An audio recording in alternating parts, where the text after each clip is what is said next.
I'd like to call the January 11th meeting, regular board meeting of the Village of Indian Head Park. Clerk, can we please have the roll, please?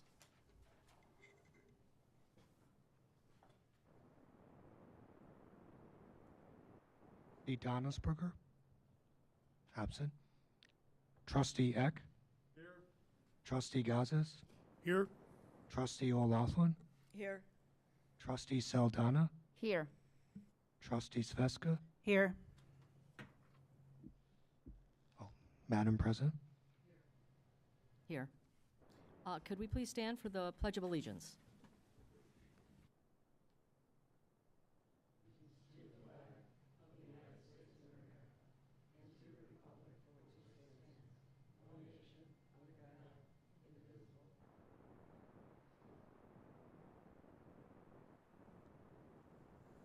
Thank you. Like to do a brief village president's message. I'd like to give a Wolf Road update. There are numerous materials for all of you to view on the wolfroadstudy.com. And I have put the links up here. Next week, we will make sure to do a simplicity message and a social media message with all of these links digitally so everyone can use them and look at them and start looking at the materials. But I have put them here for your review. So we have all of the materials from the Corridor Advisory Committee meeting number 1, the agenda of the meeting presentation, and also the members of the CAC are there, as well as a mapping alternatives handout. You can use that mapping alternatives handout and fill it out.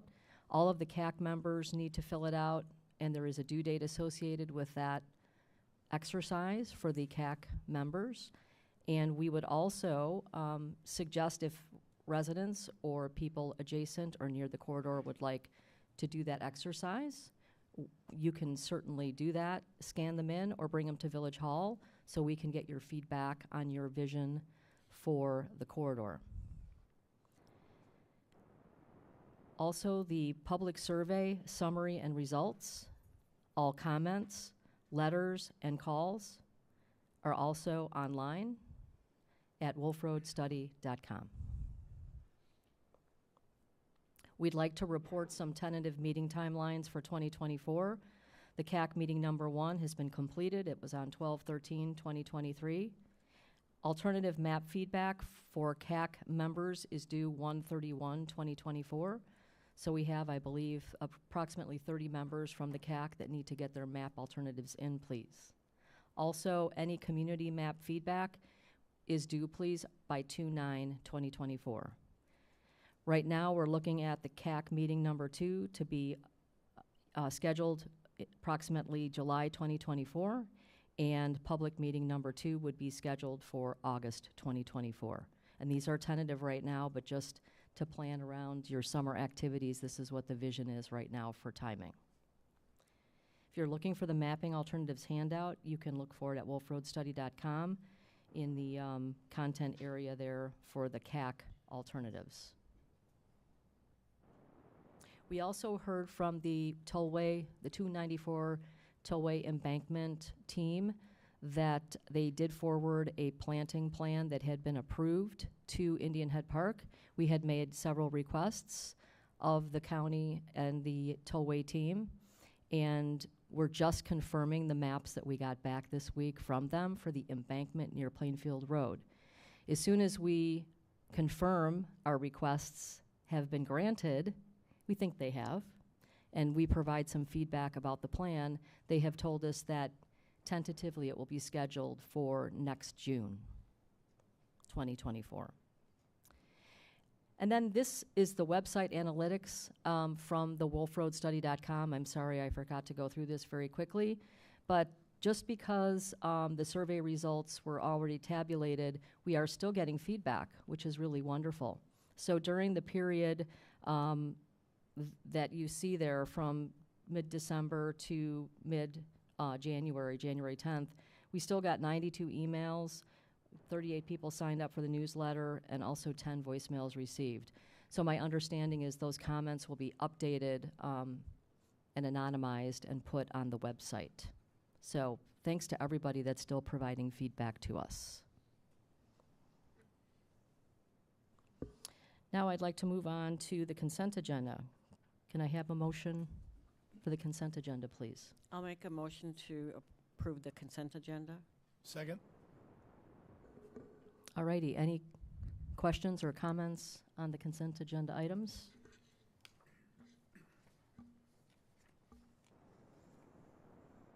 Seeing there are none, can we have the financial report?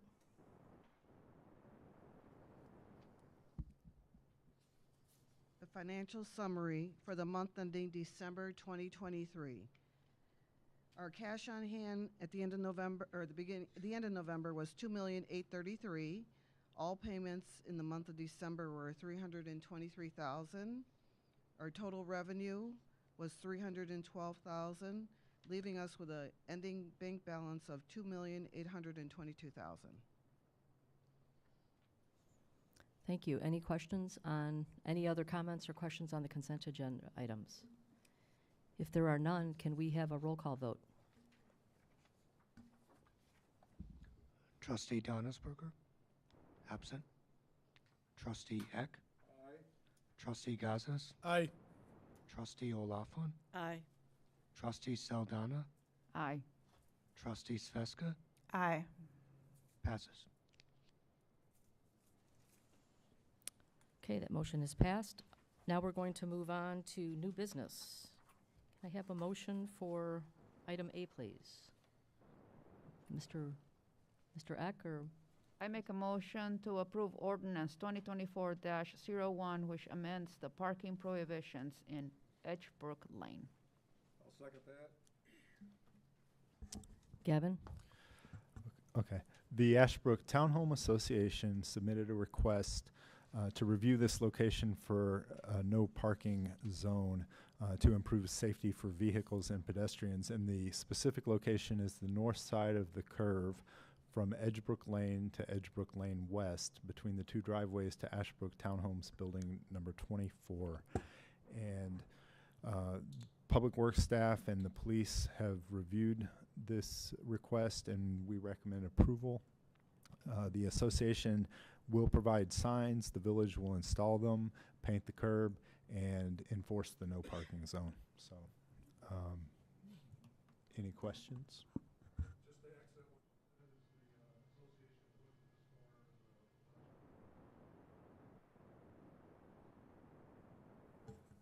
People are walking around that corner, and if there's people parking on that, or if there's cars parking, it makes it a hazard. And upon review, the board had made the recommendation to the village that we put the no parking between, on that particular corner. And we appreciate the village's support of doing so.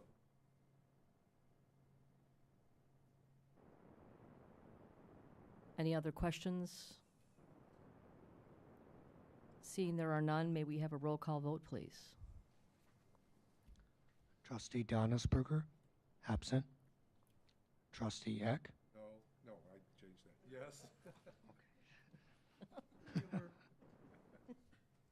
Trustee Gazis? Aye. Trustee O'Laughlin? Trustee Saldana? Aye. Trustee Sveska? Aye. Ordinance passes. Right, moving along to item B. Can we have a motion for item B in new business? I'll make a motion to approve ordinance number 2024-02. I'll second. Gavin? Charlie? So, real quick, the board directed staff to provide an ordinance amending the village code to have 3 trustees on the finance committee as opposed to 2, which is the current code. In addition to the ordinance change, we will begin placing a disclaimer on all of our committee agendas, and I'll read that into the record. The disclaimer will read, "This meeting agenda shall also serve as notice that a majority of a quorum of the village board of the Village of Indian Head Park, Illinois, may attend or participate in this committee meeting. No official action, including any final action of the village board, shall occur at this committee meeting. Minutes of the committee meeting shall constitute the official record of the committee meeting and any meeting of the majority of the quorum of the village board occurring at the same time and location. And that will, again, be on all of our committee agendas to just give us an extra level of complying with the Open Meetings Act and transparency. A little history on this is, Can you speak in the microphone, please? if I turn it on, I can. Thank you. Oh, yeah. I do. Yeah, it's on. A little history is I'd been on the Finance Committee for several years, and then when I was elected to the Board of Trustees, there were already 2 committee members, so I was officially taken off the committee. However, I attended as an individual citizen, and and Jim Gazis was on the committee as an individual citizen, and now that he's on the Board of Trustees, there are 2 other members that are on there, myself and Brenda. So he was officially taken off of the committee. However, he's attended. He provides a tremendous contribution to this effort. Yes. And in order to amend the guidelines so that those people that are actively there and have an interest would be considered a voting member, this would allow Jim to be put on as a voting member. And I think there's 2 things that we would have to do. One is amend the ordinance, and then 2, then we have to specifically recommend that Jim be on the Finance Committee. But the first thing is, let's amend the ordinance, and I am wholeheartedly in favor of that. Great, thank you for that background. I think it's wonderful that we have our committees and that a lot of our trustees also want to go to the meetings, so thank you. Can I have a roll call vote for ordinance 2024-02? Trustee Donnersberger, absent. Trustee Eck, Aye. Trustee Gazas, Aye. Trustee O'Laughlin, Aye. Trustee Saldana, Aye. Trustee Sveska. Aye. Ordinance passes. Thank you. Moving to item C, can we have a motion? I'll make a motion to approve ordinance number 2024-03. I second that. Gavin? We have a truck. It's an old truck, and it has reached the limits of its useful life for us. But it will still have value to someone in auction. Our repair costs on the truck are increasing. We need the space at Public Works that it's taken up right now. And Joe has prepared the truck for auction, and without investing too much in it. And Daniel is going to work on getting it out to auction per the requirements of state statute. But the first step is to declare it surplus. Alrighty. If there are no other questions on the surplus property declaration, then we will take a roll call vote. Trustee Donnersberger, absent. Trustee Eck, Aye. Trustee Gazas, Aye. Trustee O'Laughlin, Aye. Trustee Saldana, Aye. Trustee Sveska. Aye. Ordinance passes. Great, thank you. Item D, discussion of amendments to the fence code. Gavin? I brought this as a discussion item because I know that there has been a lot of discussion over the years about fences, but the current code, which was changed in 2021, is not consistent with what the village interpretation has been in practice or with the board's original intent relative to fences adjacent to business districts. The intent was to limit fences to just properties neighboring business districts. The language in the code is more vague than that, saying that it prohibits fences. The section prohibiting fences does not apply to portions of property adjoining a non-residential district. As we discussed early in my time here, or as the board discussed early in my time here, the intent was to not have, to allow fences adjacent to business districts, to block off the residents from the business districts, but not necessarily all non-residential districts. And I know this, as I said, has led to a lot of discussion, and I wanted to get,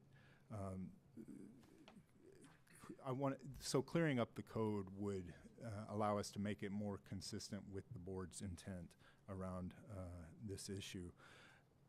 I wanted to consult with you and get direction from the board about what you would like to see as far as it goes in an ordinance that we would then bring at the next meeting for your consideration. May I pose a question? Yes. Thank you. So do we currently have any fences that are bordering, sorry, what was the other term you used? Non-residential Non-residential areas. business districts. The only one that I am aware of is behind the Heritage Center. Okay. So even although there is a prohibition, the practice, as I mentioned, has been to require a variance, that folks go through the process with the Planning and Zoning Commission, and then the next step being with the board to get approval for any other fence. So it's not that they are all prohibited automatically.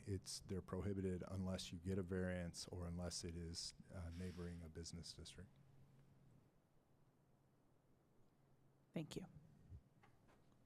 So the fence that's on Joliet Road in Old Town Indian Head Park, then that was a approved exception and petition for that fence. Is that what, do we know?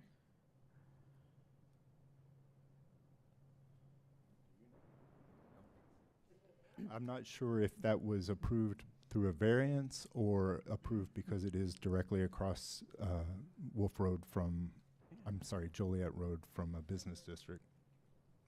Right, because you could construe that it is near a business district or business district, but there's Joliet Road in the middle. So I didn't know if that's what they construed when that was up. I do recall from some earlier conversations in planning and zoning a year or two ago that it was determined that that fence was originally installed by the village. I don't know under what premise, however. So I don't know if that's helpful in the conversation. I think you're right. So was the Heritage Center fence. Yes. Yep.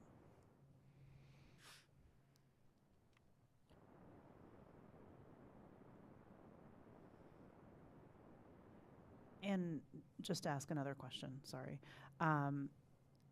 In terms of considering what the intent of the board would be for said ordinance, do we currently have any specific guidelines or parameters that would lead to approving a variance for a situation like that? Or is there anything outlined that's like a standard situation? Would trespassing on property, for example, be something that would lead to potentially a greater likelihood of approving a variance in that situation? I think I'd like to defer to our land use attorney for that. So yeah, it would be the typical variation standards. Okay. So certainly trespassing or activity that is allowing someone to traverse the property could be taken into consideration as to why they might meet the standards for a variation. Okay. As Gavin said, what we're trying to do with this is just clean up, I think, to make it consistent with what the interpretation and direction to residents has been. Okay.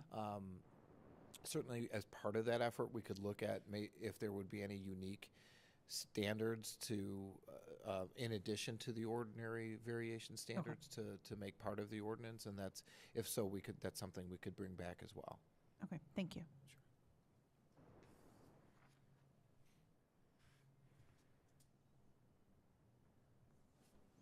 I have a question, a hypothetical.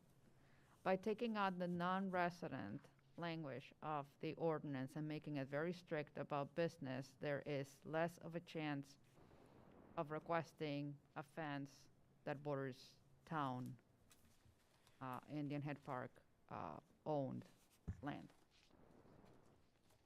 Because Indian Head Park owned land is not business. But it's not residential. So they would have to request a variance. Right. Okay, because now it's so clear that they would not need a variance if we hadn't changed, if we keep it the way it is. That's my question. Like, if they apply before we make the change, they don't need a variance. Right?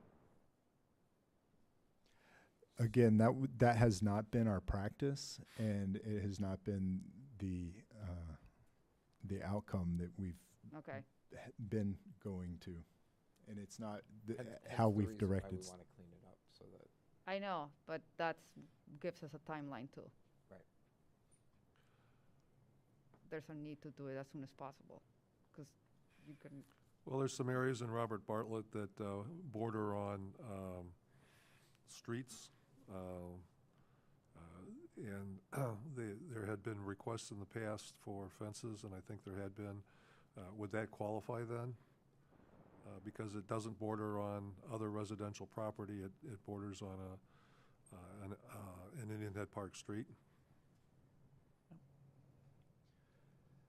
If I'm hearing correctly, no, it would be does it physically border a non-residential or business zone district? So I don't think abutting a street would qualify. Right. The streets aren't separate from the zone, is another way to put that. Oh, well, maybe the people in Robert Bartlett would like to have that as an opportunity to put fences there. Have we chatted with them at all? No. I would suggest that we do so. I think there are a number of exceptions for fencing that residents may want beyond the old area of Indian Head Park. Most of the impetus for fence guidelines come from west of Wolf Road. Mm-hmm. And I think historically there have been residents in that area of the village who have requested variances. I think some of them have been granted, or some of the fences that were existing when that was incorporated have been grandfathered in. Danielle, you were on planning and Yep. zoning when Correct. some of that came from the Robert Bartlett home. Correct. And Yep. I think those requests were not approved at that point. So we kind of took it into two segments. We had the shed section and then the fences section. Right. I believe all of the existing sheds were granted a continued variance to allow them to stay in their current conditions. Same thing with the, excuse me, with the existing fences that were on those homes there. There was discussion about, I forget what the street is, but it's like one street up from Howard? the Walgreens. Yeah, I think so, yeah. And some residents there had stated that they had a lot of pedestrian traffic that was crossing through their property to be a more direct access point to like the Walgreens area. But that is a residential area. So at that time, the request was stayed. We did not make an official decision on that. I believe that was in the middle of last year, the beginning of last year. Yeah, it's when a lot of the conversations were taking place on planning and zoning. Yeah. But I think if we're going to amend the ordinance, this might be an opportunity to allow fencing in Robert Bartlett where they would like to have it. And I don't think that they necessarily hold the same view as the folks west of Wolf Road in regards to fencing. Sorry, I'm trying to unpack what I wanted to say. So I agree that I think some of the viewpoints of the houses in those areas is different from the single-family homes that are west of Wolf. Completely agree with that. I think the caution that I have is opening up the potential to allow any new installations of fences, because I think when we originally talked about the village, we expressed that there was not a desire to segment the village, right? Like the Bartlett area is part of our village, as is west of Wolf Road. And so I think the concern was if we start allowing, new fences to go up on residential properties in that area, then how could we deny similar requests if you come on the west side of Wolf Road? So that's just kind of my, caution there if we were to go down that path. Not saying that we can't have that conversation, but that's just kind of where I take a pause for a moment. No, I understand what you're saying is, but I think there are differences in the village, significant Oh, undoubtedly there are differences. significant Yeah. differences in the village, and I think that's worth consideration. There. Gavin, would you want this Yeah. taken up at planning and zoning again in more detail? If, Or what are you looking for? if the board would like to refer the matter to the Planning and Zoning Commission for discussion there, and then bring the commission's recommendation to the board, that would be a possibility. As Christina mentioned, as Trustee Saldana mentioned, there's a time issue probably.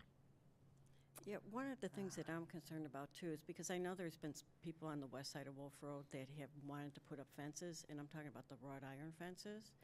So I do think that's going to open up Pandora's box if all of a sudden we can just give it over into the Bartlett, because the people on the west side also want fences, but they can't have them, and that's so. Oh, did you want to allow fences on the west side of Wolf Road then? Not really, no. Trying to be consistent throughout the village. I think there would be a different opinion from other trustees that are west of Wolf Road, but again, we will open up Pandora's box 100%. Like going back to litigation that was before most of our time here, but I guess we can put it out there and put it on the agenda, and I understand your concern, Christina, for maybe it's two questions. Maybe there's tightening up the current ordinance regarding the business, business property, and then the fencing issue may be completely a separate issue for ongoing discussion.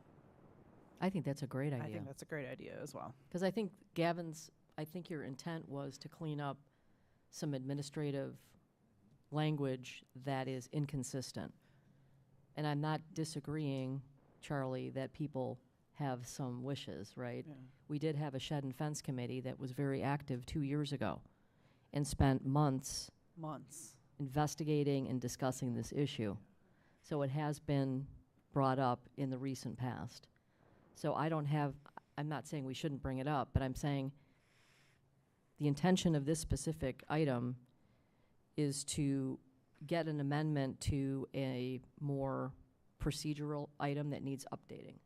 So I would prefer not to, I'd prefer to do what Trustee Gazis is saying here in two sort of areas. So let's do the amendments first, agree on that, and then maybe we can have a discussion at our committee of the whole meeting at the end of the month and put that on the agenda as far as all the priorities that we have in the village, and you're going to see all those if we want to tackle this, or if you think there's more important things to tackle before this. And you will all be the arbiters of those priorities. Do we have a recommended language change for the referenced ordinance? I would say we'll just change the language from does not apply to portions of property adjoining a non-residential district, change non-residential to a business district. But I'm not the attorney.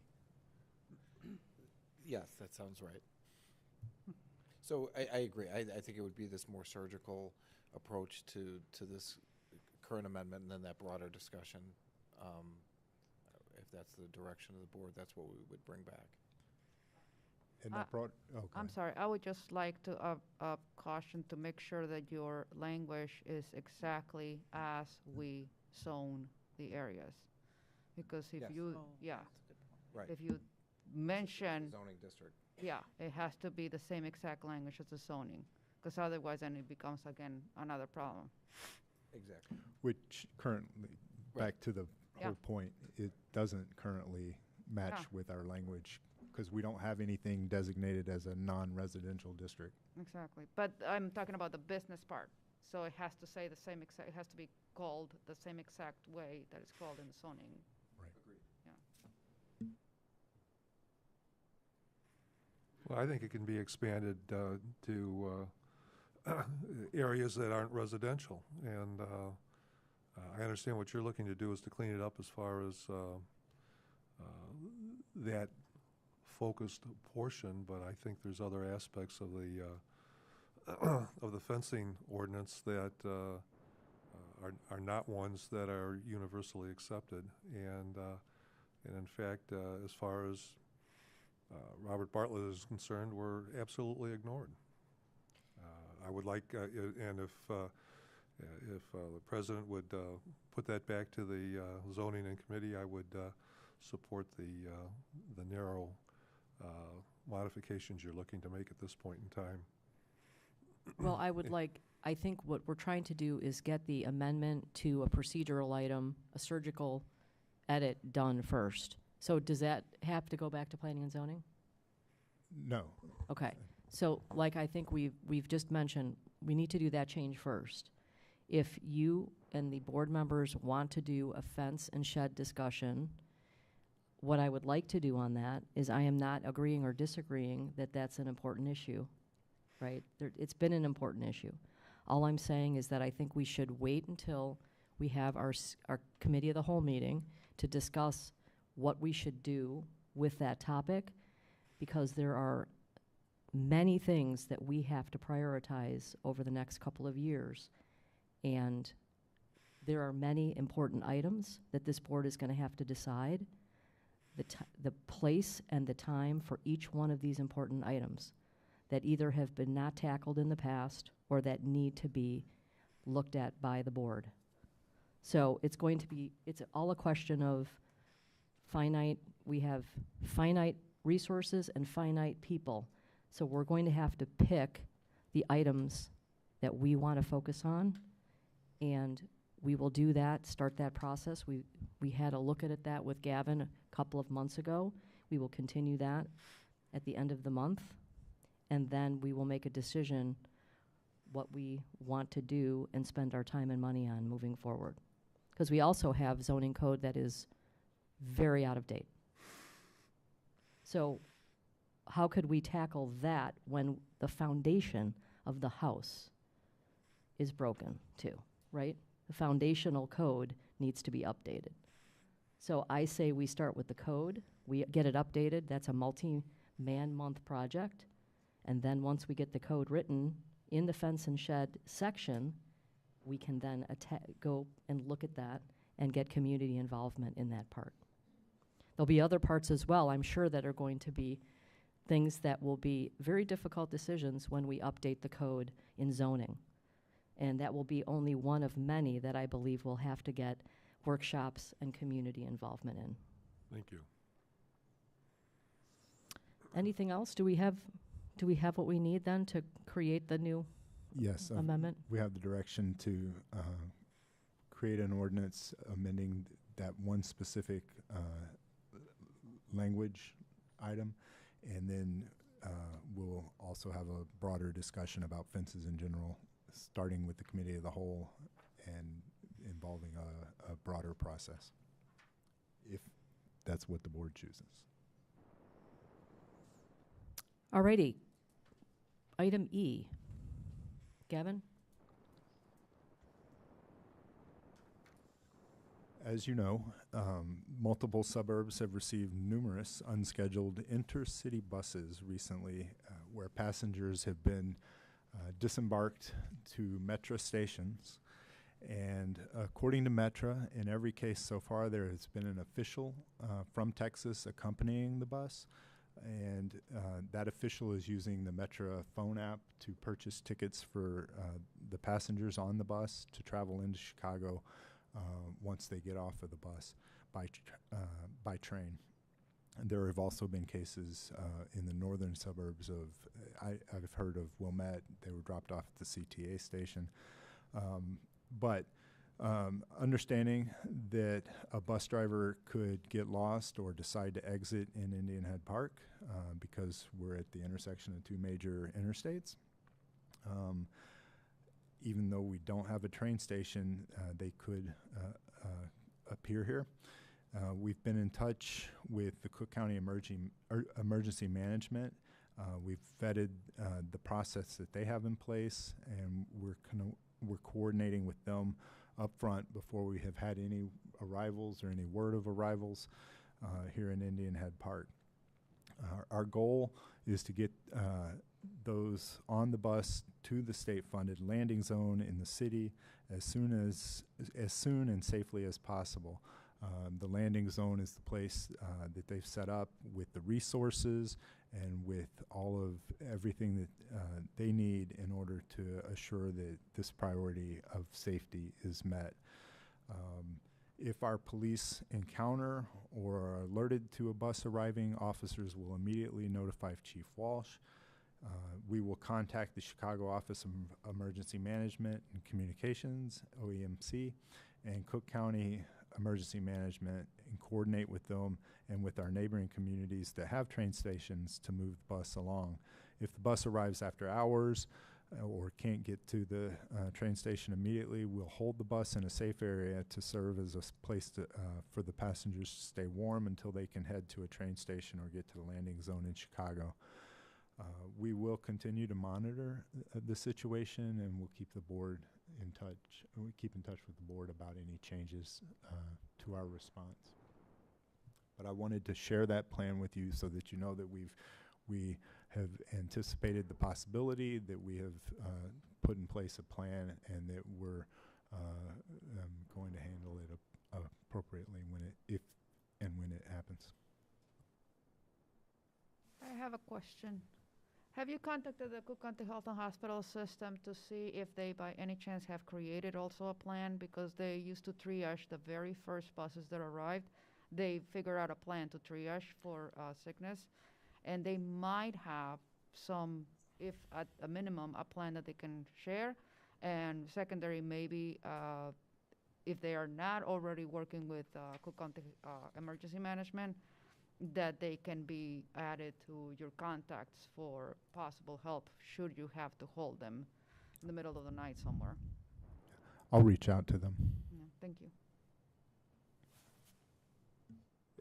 I'd like to, is this open for conversation? Yes, absolutely. Okay. I'd like to ask Chief of Police, Mr. Walsh, if the feeling is, or you, Gavin, if there's a feeling for a need of an ordinance to provide some kind of financial penalty to any busing service that might decide that they want to drop off passengers in someplace in Indian Head Park, wherever that might be. And would that ordinance be beneficial in administering this particular issue? I do believe there should be a deterrent. I don't think it should affect the migrants at all, because they're getting bussed up, or they don't know what they're getting into. A lot of them want to go back, and that's a fact. But the bus company keeps bringing them. I think a fine should be in place. I think the bus should be impounded in order for us to get the fine, because we'll put a hold on the vehicle until they pay it. What I understand from the village administrator, that Chicago has fined in excess of several $100,000 and have received zero in return. We would get our money because we're going to hold the bus till they pay it. But also there needs to be a deterrent for them not to come here.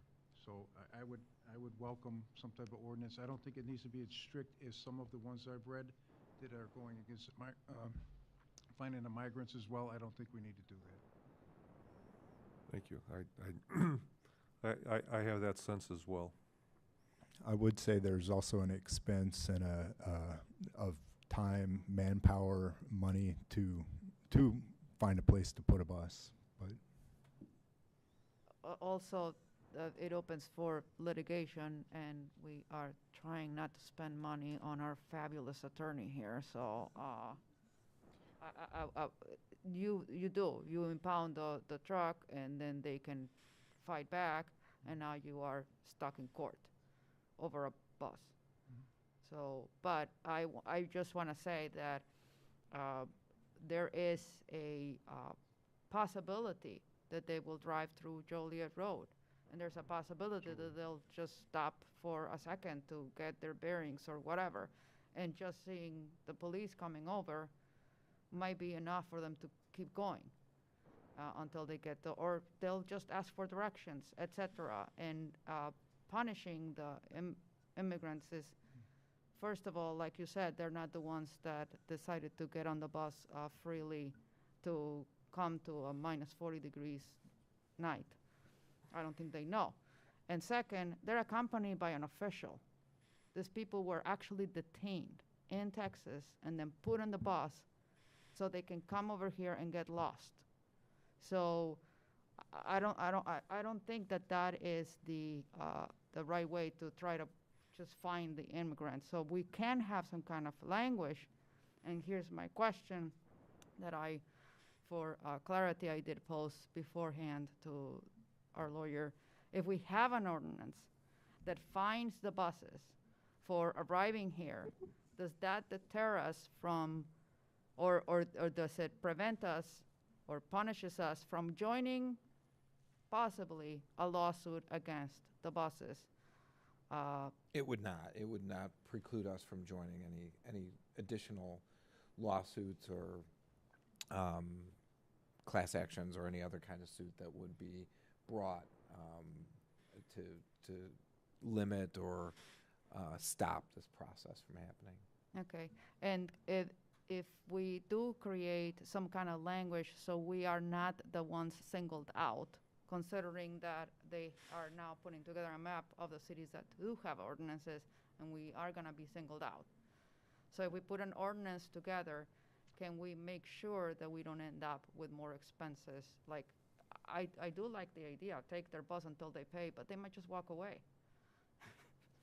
I mean, it might be one of those buses that was in the end of its life. So we have to consider the language much more carefully than just copying it. Right, and any impound ordinance would also have to have due process for that bus Would have to company. So hold a hearing. There would have to be the ability to contest it, for the ability to hold a hearing, and we talk about fines. As you all know, Indian Head Park is a non-home rule municipality. So under the municipal code, we are capped at $750 in terms of a fine because of our non-home rule status. It is not provided for any other additional fines. This scenario is not found in the Illinois Municipal Code. So there is no additional fines that we would be able to impose beyond the $750 because of our home rule status. Pat, would that be $750 per passenger or $750 No, I for would the not whole bus? recommend that we do a per passenger, or it would have any ordinance, and I agree with the comments that I've heard so far, is that you do not do it based on the passengers. It is directed at the bus company. The issue, though, is if we go on record as having a penalty that allows us to impound the bus until that $750 is collected, then the thought is that Indian Head Park would then be a village to avoid, and therefore would get on the map in that fashion, and so that this would not have to be anything that we would have to deal with if we've got the ordinance in place and it becomes known, don't stop at Indian Head Park. I look at it another way, and maybe we could defer to council on this. But also, if we do have an ordinance, we could all end up on CNN, and we could become a target where the bus company comes in here and wants to fight the fight and make the point. I don't think that's likely, but it did come up in committee yesterday. But my thought is let's look at it from both sides. I also want to comment, isn't Joliet Road, I think Joliet Road is considered a federal exit route or ingress route, and therefore we can't really stop anyone from using Joliet Road. First of all, it's a state road, but it is a federally considered exit ingress road. So anyone can drive through Joliet Road and stop at any point. So just the fact that they're stopping at Wolf's Head, they wouldn't be violating our ordinance. And then the people get down from the bus. If the bus drives away, that's when they will violate the ordinance, but they already drove away. So how do you impound the bus? So it's very difficult to enforce unless we have posted police officers on Joliet Road checking for any buses that could come any moment. And again, I don't see it as I mean. Well, They were yeah, gonna drop- that's an interesting part. You're saying that if they park in our commercial area that, and they're offloading residents or passengers, we can't do anything until they drive away? Yeah, you would have to prove that that was the intent. And you can't prove that was their intent unless they drive away. Pat, would you care to comment on that? Well, it's certainly difficult to enforce, but yeah, I mean, you would have to, since we don't have a train station, which is where they're most likely offboarding. They are now. You know, is it just that are they dropping them off, which is how these ordinances are drafted, or are they simply stretching their legs or changing seats? So, yeah, there would be a lot of interpretation that would be necessary in terms of what activity was taking place. What we're trying to prevent is them getting dropped off and left in the cold. That's our whole mission. As far as the fines and the other things, we need some teeth to be a deterrent, but our focus is not on the migrants themselves. We want them to go to a warm shelter. We want to convince them that going to 800 South Des Plaines is the place to go to, and we got to work with the OEMC to make sure that they can accommodate them at that time. But we also need to prevent them from getting off the bus, because if they get off the bus, sometimes they don't want to get back on. We have to be able to talk to them and get them to a safe place where they can have proper care. That's our main focus. And 800 South Des Plaines is the location of what they're referring to as the landing zone.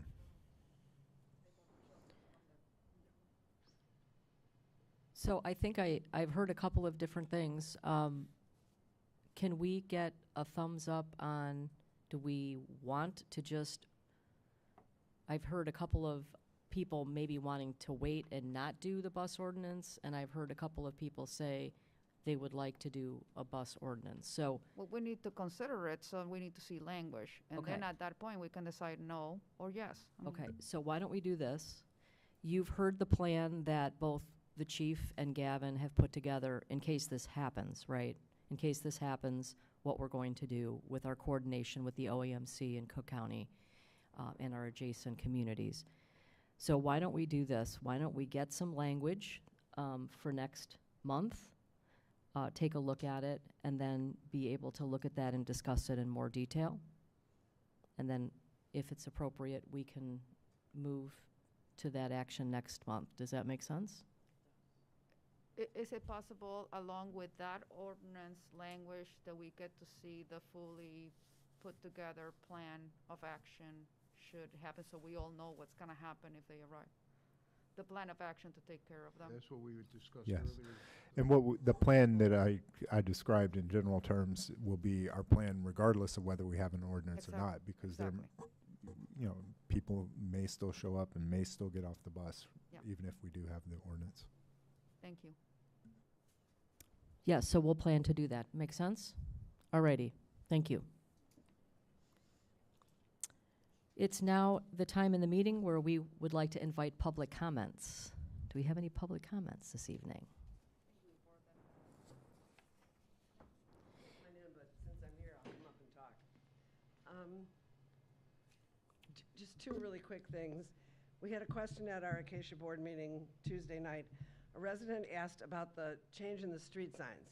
I know we discussed it and there were samples and everything, and at one point there was also the suggestion that, well, when we replace them, can we sell the old ones? Somebody might want it from the street they lived on from the time they were a kid. They just asked if that was still in the works for going forward, and I said, I don't know, I'll find out.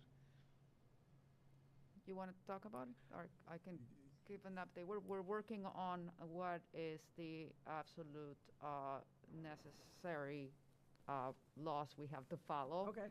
There are changes in how signs have to be. Right, and I know a lot of ours don't meet the current code. None of them. Probably none of them do. So that said, we are working on seeing and then getting the actual cost and then Okay. maybe phase them in, the Okay. new ones. And yes, we might have to go back out and show which signs actually do follow the law. So even though everybody looked at the signs, I don't think that that whole thing was based on what restrictions we were supposed to follow to begin with. And second, the buying of the signs, it's an excellent idea. Can we do that? Because it would actually help fund the replacement. If we can auction off old trucks, why couldn't we auction off? I was old already street thinking of signs? asking for the sign on my, just the You might have a hanging thing. bidding, you might have a bidding war, though. There, you know, Yeah, there's a lot well, of there's people that three live with on the same my street name, so it's like. But that was a question that was asked. And the next thing that I was asked today is, why didn't the sidewalks get shoveled in the park or along Cascade or Acacia Drive?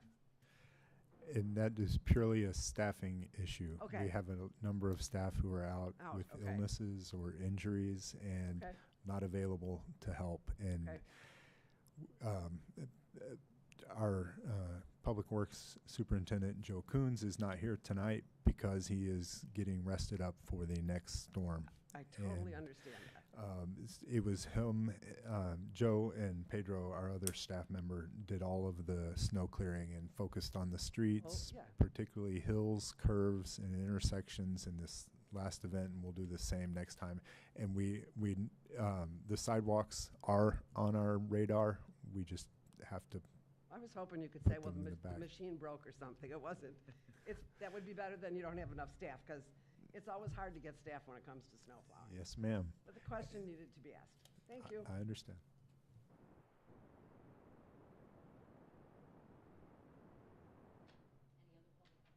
Any other public comments? Alrighty, we're going to move on to reports. Trustees, Trustee Gazis. Planning and zoning will be meeting Tuesday, February 6th at 7 p.m.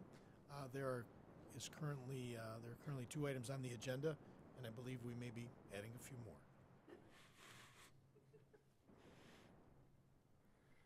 No report at this time. Trustee O'Loughlin. I don't have a report unless you want to talk about the Christmas event. Would you like to just give a brief on that, please? Just quickly, well, that was your event, though. You sure you don't want to talk about the Christmas event? Go ahead. No, that's fine. So the Christmas event went extremely well. This year we had it here in the boardroom, and then we had the reindeer and the sled outside, which turned out really nice. And because last year we had it over in Blackhawk Park, and unfortunately it was extremely cold, and the crafts and that just blew around. So the kids really enjoyed themselves, and that. And also too, we had one of the officers who was Santa Claus, and he went around the village in a fire truck, and that to announce that he was going to be here, which was really, it was a nice touch. And that, so we're hoping to expand on this even more so next year, and that, so we were very excited about the Santa Claus this year. It was a nice event. There you go. I don't have Anything else? Trustee Eck. Two, on the Finance Committee, we're going to be looking for the budget for the coming year, and we also discussed the financing for the pump house, and it's our intention that at the next meeting, we'll have a recommendation for the Board of Trustees to closely look at an option or a couple options in regards to financing the pump house. In regards to Public Works, as you noted, staffing is an issue with them.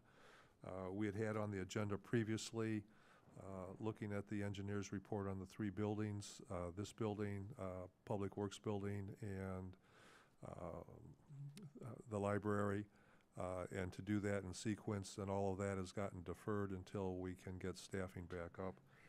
So that has been put on hold. You mentioned street signs, and they're talking about street signs. Thank you, Christina, for that. And so the question again is staffing and getting up to speed on that. And Public Works has made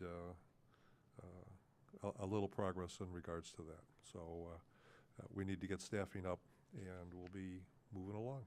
Thank you. Great. Is there anything, a report from the village clerk? I have no report, thank you. Village treasurer? Nothing to report, thank you. Village attorney? Nothing for open session, thank you. Village administrator? I have a few items. Speaking of staff members in Public Works, we will have a new crew chief starting January 22nd. He's coming to us from the village of Oak Park. His name is Brian Rebellis, and he has a number of years of experience in Public Works and in the water management. So it'll be good to have a backup also for Joe, Joe is has his water operator's license, but he's the only one right now, and Brian will be getting his soon, and so we'll have a backup for that. And he can drive a snowplow. So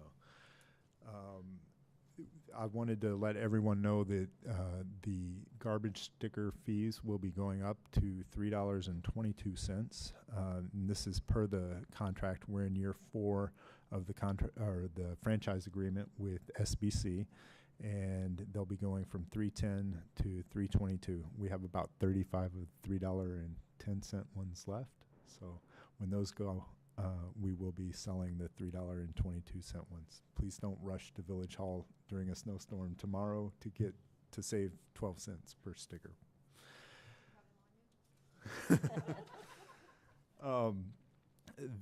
I wanted to talk a little bit about the how HOA and Village work together on building projects, because it's an issue that has come up a couple of times recently. If a property owner were to come in, who lives within an HOA, were to come in and submit for a building permit, our first question to that property owner is going to be, have you gotten approval from the association? And we need to see that in writing. And this is just to avoid confusion and getting too far down the line in the permitting process, and only to find out that the HOA is not going to allow this. So if you have a building project and you want a permit, we will still talk to you about what will be needed by the village. We'll talk to you about what the process is for getting that permit and whether you have to go through a variation request or anything like that. So we're here to consult, but we won't begin the building process until we know that the HOA has approved it. So I wanted to get that message out. Then the Fire and Police Commission is beginning a rolling open enrollment testing process in February. They've decided on that this week. We'll be pushing out that information about that process when we get that up and running. It's a little bit different than what we've done before, where we did a test, got a list, and exhausted that list, and then did another test. And the idea is that it'll be more efficient, and we'll be able to always have a running list. And we'll try it out and see if it works the way we expect it to, see if we continue needing that list. If we get to a point where we're fully staffed and we never have another vacancy, we probably won't need this list, but we'll keep our eyes on that. We're meeting with Lexipol next week to go over grant opportunities they've identified for us, and we'll pursue any that make sense for the village in any of our departments. So that seeking alternative sources of revenue continues. We're submitting the final application for MWRD assistance to survey and, if practicable, design solutions for drainage in the 45 acres and Old Town areas. I'm not promising anything, but we are asking MWRD for help on assessing the drainage over there. There will be a committee of the whole, not the community of the whole, but y'all are all welcome to come. Committee of the whole meeting on January 25th, and Amy Jo already talked through what we're going to be doing there as far as strategizing for this year, for 2024. That's my report. What time is the meeting at on 7 o'clock? 7 o'clock. Department heads. Chief Walsh, report. Real quick, we had the Police Fire Commission meeting. We are onboarding one of the lateral candidates. They will have a psych eval on the 19th and a polygraph on the 24th. If that's successful, which I'm confident it will be, then they will do the physical stuff and hopefully get this officer into the mix. The Police and Fire Commission also gave me permission to start on the next 2 laterals on the list, so I'll start doing their backgrounds and start and get the process for them as well. As far as Lexipol, I met with them on the policy end, not the grant end, and our policies are pretty old. Some are 10 years old, and the buzzword that he kept saying was we got to make sure they're constitutionally sound, which is correct. There's been a lot of changes in 10 years, as everybody knows. We have the Safety Act, we have the other things that we have to make sure that we're in compliance with. And I owe it to the officers to get these updated and out there so that they're working off of something current and legally, constitutionally sound.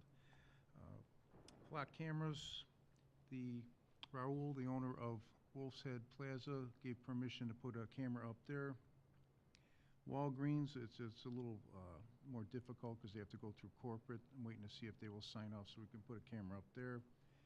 I signed off on another location for IDOT so that we can get going on that. And once they approve it, we'll get those cameras in place. That's what I had. Great, thank you. Seeing there are no other reports, can we have a motion to go to closed session? And just for the record, it would be a motion to adjourn the regular meeting to go into closed session pursuant to 2C1 of the Illinois Open Meetings Act under personnel. So moved. Second. See, it's easy when he does it. All righty, thank you. Meeting's We need adjourned. a roll call vote. Trustee Donnisberger, absent. Trustee Eck, Aye. Trustee Gazis, Aye. Trustee O'Laughlin, Aye. Trustee Saldana, Aye. Trustee Sveska. Aye. Great, the meeting's adjourned into closed session. Thank you.